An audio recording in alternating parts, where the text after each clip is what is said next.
Olá, bem-vindos a mais um webinar da PI. Nesse mês iremos falar um pouquinho de um assunto que está super em alta, a NR1. Com todas essas mudanças que entram em vigor a partir de maio de 2025, a ideia é a gente poder falar um pouquinho como o PI pode ajudar você a atender algumas novas exigências regulatórias da NR1.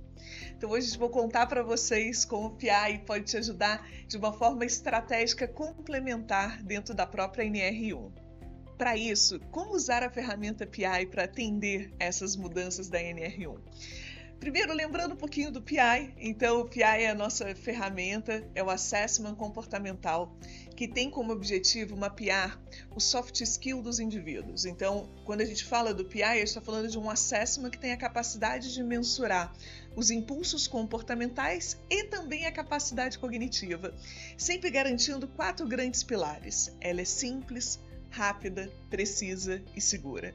Uma ferramenta que existe há 70 anos no mundo e há mais de 35 anos aqui no Brasil.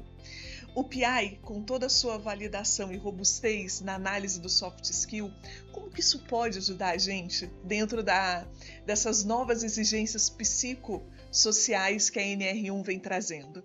Antes de contar isso, voltar a um ponto básico. O que é essa NR1?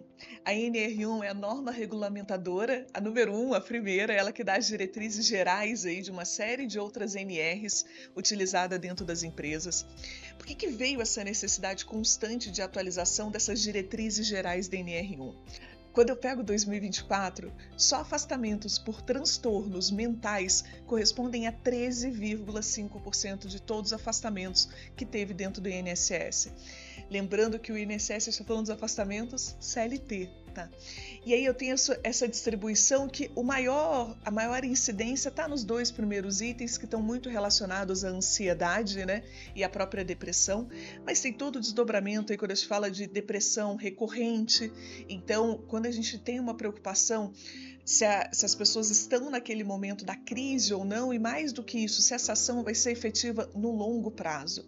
Por que eu reforço isso? Uma das grandes mudanças da NR1, além de agora a gente conseguir tratar isso dentro de um plano de gestão dos riscos da empresa, dos transtornos mentais, também vai ser acompanhada de forma mais efetiva a aplicação desse plano de ação. O quanto está sendo efetiva as ações que estão sendo tratadas. Então, legal, lembrei o que é a NR1, contei um pouquinho do que é o PI e olhando tudo isso, a sua empresa hoje tem o PGR, né? Tem o plano de gestão de risco, é o item obrigatório para todas as empresas que tenham funcionário CLT. Então, é um item que toda empresa vai precisar ter esse PGR. Na verdade, ela já precisava ter, agora a gente só tem o item adicional aí da questão dos transtornos mentais. Tá? Então, o PGR ele vai vir para prevenir acidentes e doenças ocupacionais por meio da identificação dos perigos, avaliação de risco e implementação de medidas de controle. Reforço que as medidas de controle elas precisam ser mensuradas e acompanhadas quanto à sua eficácia daqui para frente. Além disso, quem deve fazer esse PGR, como eu adiantei, todo mundo. Toda empresa que tiver um colaborador CLT, ela deverá ter um PGR estruturado dentro da sua empresa. Claro que ele pode ter 2 ou ele pode ter 200 páginas. O que importa é a sua efetividade, é de fato quanto ele vai trazer resultado e diminuir os riscos para a sua empresa, para os seus colaboradores.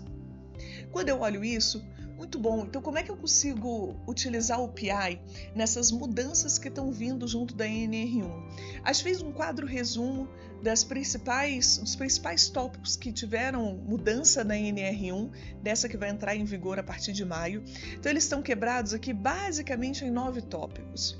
Esses 9 tópicos a gente deixou uma distribuição do que tem atualmente, né, na NR1 e o que está vindo nessa NR1 agora de maio de 2025. Vou dar um destaque em 4 grandes itens. Um deles é a abordagem psicossocial, que até então não existia, ela passa a ser obrigatória. Então, esse é um dos pilares que o PI consegue ajudar e apoiar a sua empresa. O segundo item vai ser nos treinamentos. Então, os treinamentos antes eles podiam ser genéricos, né? E eles na sua essência, eles tinham que ser presenciais. Com essa revisão, agora eles vão ter que ser direcionados e felizmente aí foi permitida agora os treinamentos online com os devidos registros. Além disso, vem uma documentação que vai exigir de forma mais estruturada e digitalizada, e aí o PI consegue ajudar. Vou dar um exemplo super simples. Você que já é analista PI, você recebeu um certificado, uma formação. Essa digitalização, esse certificado homologado, né, que ele tem a validação, ele já serve como um dos itens dentro desse PGR.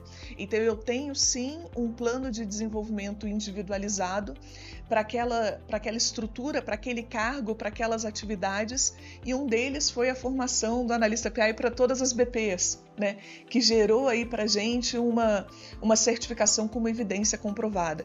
Eu passo a atender tanto a capacidade de minimizar os efeitos dos transtornos mentais dentro da empresa, quanto qualificar os profissionais lá dentro para atenderem da forma customizada. E o último item, a participação dos trabalhadores. Quando a gente tem a própria formação do PI, quando o colaborador tem a sua própria devolutiva do autoconhecimento, a gestão, o feedback que o gestor faz ao longo do ano, trabalho de coaching, de mentoria, eu tenho um direcionamento para aquele soft skill do colaborador. Então eu consigo atender agora a nova NR1 de uma forma que eu consigo trazer as informações sobre o risco daquele colaborador em relação àquela função. Sabe quando gera para a gente aqueles pontos de atenção? Então eu tenho lá os possíveis pontos positivos e os pontos de atenção. Os pontos de atenção eu trago de uma forma evidenciada quais são possíveis transtornos que a gente pode sofrer no futuro para aquele colaborador ou para aquela função. Quando a gente fala de NR1, sempre é importante a gente pensar no geral. Então, é importante a gente olhar a estrutura, então por diretoria ou por cargos, ou por níveis, então N0, N1, N2, N3. Então, é importante a gente entender qual a estratégia faz sentido para a empresa. Normalmente, os níveis N0, N1, N2, por diretoria ou por cargo, são os desdobramentos mais comuns de serem fáceis esse mapeamento com maior assertividade. Além disso, como é que o PI consegue apoiar todo esse processo? O PI passa a ser ainda mais estratégico dentro desse PGR. Então, eu estou conseguindo atender a mensuração, né, do psicossocial, tanto na entrada do colaborador, quanto no desenvolvimento dele, quanto no feedback, tá? Como também identificando os perfis que são mais adequados para cada uma daquelas estruturas. Para quem está um pouco mais familiarizado com o PI, o próprio Job Target pode ser um complemento dentro desse tópico. Contribui na elaboração da medição de prevenção. Então, quem conhece o relatório do PI sabe que saem umas dicas de gestão, dicas de auto-coaching, dicas de forma de relacionamento. Eles podem ser saídas para você colocar dentro do seu PGR como ações que serão executadas. E facilita também o mapeamento quando eu falo de competências que são críticas. Então, alguns cargos que têm talvez o nível de estresse, onde você tem uma maior incidência, que você já conhece de afastamento, esses casos em específico talvez valham um olhar mais profundo. Então, nesses casos, vale a pena levantar quais são as competências críticas e mapear qual é o esforço que o colaborador está fazendo dentro do processo. Diante disso, a gente espera que o resultado que vocês obtenham utilizando o PI, em conjunto com as mudanças da NR1, seja conseguir ter mais segurança, melhor satisfação dos colaboradores de vocês e uma produtividade elevada. O PI, a ideia é que a gente consiga diminuir o risco de uma das vertentes da PGR, né, da NR1, e a performance da empresa como um todo manter crescente. Para apoiar de forma mais estratégica você e a sua empresa a atender ao plano de gestão de risco da NR1, a gente está construindo uma solução que pode apoiar você nesse mapeamento de forma automatizada. Caso você tenha interesse e queira saber um pouco mais, procure um dos seus consultores. É uma análise rápida e que vai levar menos de 20 minutos.